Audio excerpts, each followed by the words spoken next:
Alright guys, here's a second review of a snapshot for this week.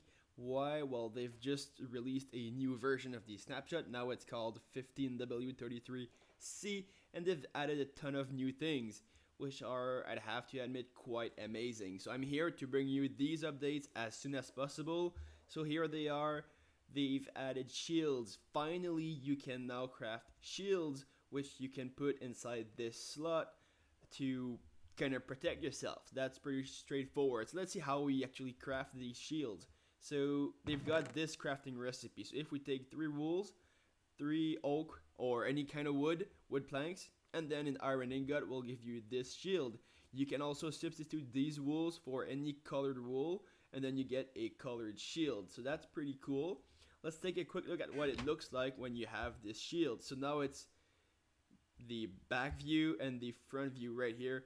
Pretty cool. If you right click, you're actually going to use it as a shield, obviously, to protect yourself. So that's without clicking, and then holding right click will hold the shield in front of you to protect you. So that's really cool. Let's go back to first person. Here we go. And this is the view when you're shielding, which is kind of in the way, but that's how a shield works. So that's, you're gonna have to live with that. Without shielding, with shielding. Now this shield is not a thing you can enchant. So if you put it here, there is no enchantment for the shield, but you can use an anvil to put on the unbreaking enchantment. So use a shield, unbreaking, and then you can add unbreaking. That's the only enchantment you can have on the shield, and again you have to use it with a book. That will make the durability for the shield go down not as fast as if you wouldn't have the enchantment. That's pretty obvious as well. Alright, so let's do a quick example on how it's going to protect yourself. So spawn the pigman, attack him, attack me now, and he's just flying. I can't tell if that's on my side or if that's kind of a bug, but we'll have to deal with that for now. So he just did 2.5 hearts of damage. If I just hold the shield without using it to actually block it, it doesn't really change the amount of damage I'll take. But if I hold it and protect myself, I'm gonna go down half a heart. So that's a really huge difference to keep in mind. It's a really cool way to, well, protect yourself. That's pretty straightforward. That's what it's used for. And now just go away. There we go. Alright, so don't forget, you can also use your default keybind, which is F, to use the shield on your second hand, just like this, while you hold a sword in your other hand, but I'm going to come to that in a few seconds. But just before that, I'll have to talk about the thing that's cool with signs. Well, not signs, but banners. So if I take a few stuff right here, and I actually go inside this crafting bench, and craft myself an orange banner. Just like that. And then I want to, let's say, add some patterns to it. Maybe that. That's not too bad. It's not the best, obviously. And let's say this. That's a pretty cool pattern. And now, if I really want to, I can put that in here. And then I get myself a shield with the pattern of the banners. That's pretty straightforward. That's pretty cool as well. Plus, you have to use a shield that has the same color as your banners. Now it's an orange shield, orange banner. It doesn't work if I have a green banner because background color is not the same. And again, you have to use same color shield and banner to have yourself a really awesome shield. Plus, you get to keep your banners. That's another cool thing. Again, let's take a look at what it looks like. Right, like this. It is pretty cool with the designs on it and all that. So that's pretty cool. You can customize your shield. So that's awesome. Alright, so now let's move on to this right here. You can no longer use a sword to block. So now I'm left clicking to attack stuff. And if I want to right click, it's doing nothing. So you have to use your shield at the same time as your sword by pressing the default key F and going like this. Take a look at this. This point of view is really cool. You have your shield on your left hand side. You can protect yourself, attack, protect yourself.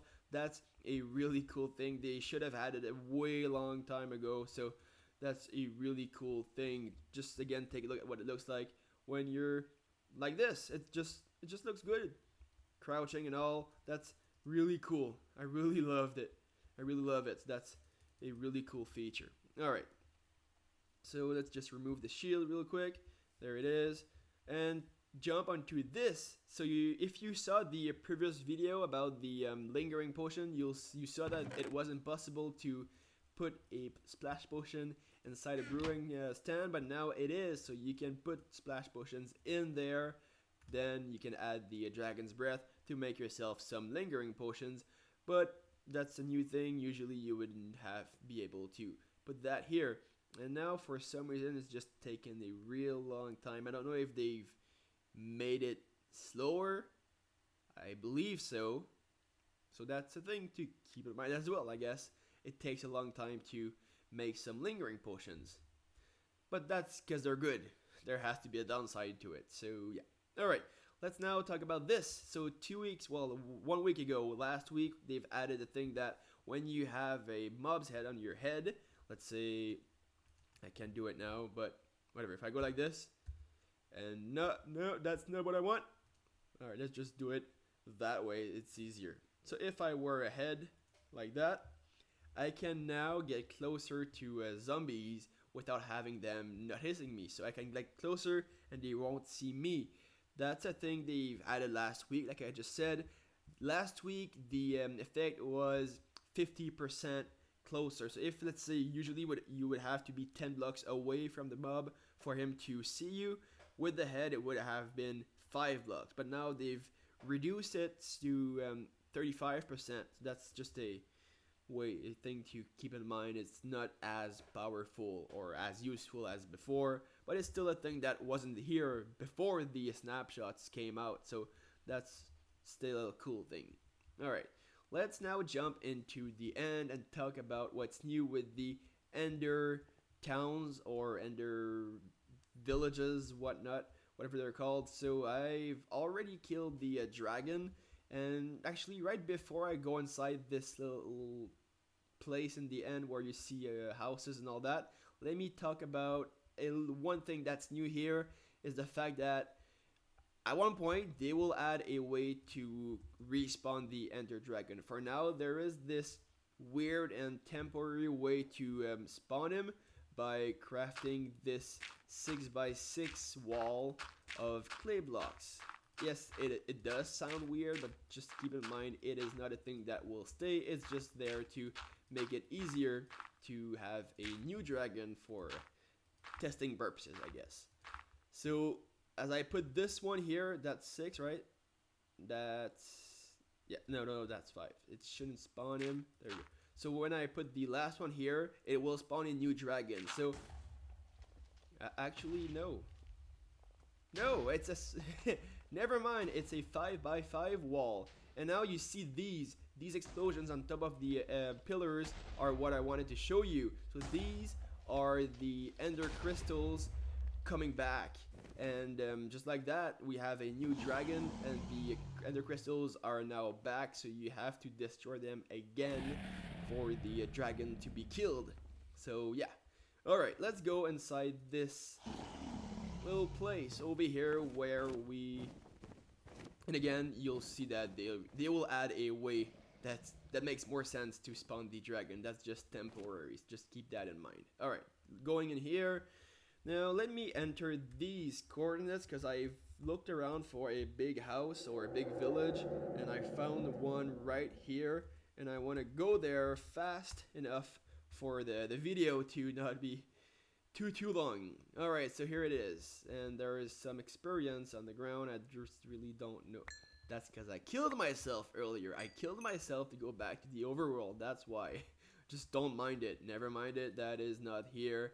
You don't see anything. Alright, so these are a thing you saw a few weeks ago. They're really cool, and they also have ships. So there is one that's floating around over somewhere around here. I think it's somewhere. I saw one. There was one, I swear. No, I just look dumb. I really, unless I just mistook. There it is. Okay. So these ships usually, well, not usually, but they used to have beacons in them, and now they don't anymore. They've added this thing right here, and there was that with potions of healing, but they've added this.